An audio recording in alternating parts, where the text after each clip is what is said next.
In today's video, I'll show you how to add order notes in WooCommerce so you can keep your store organized and communicate clearly with your customers.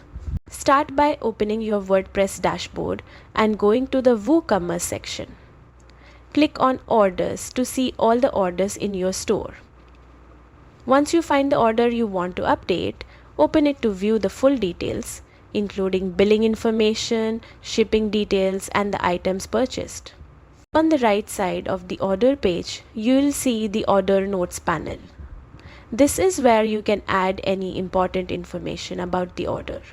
Type your message into the text box.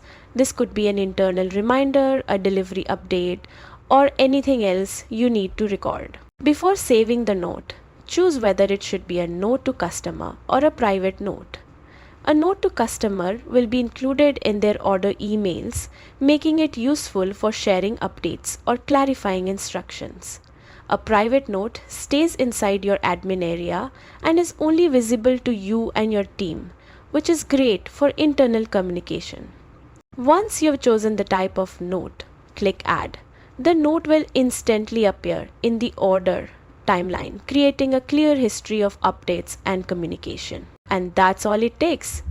Adding order notes in WooCommerce is quick, simple, and helps you maintain smooth, organized order management.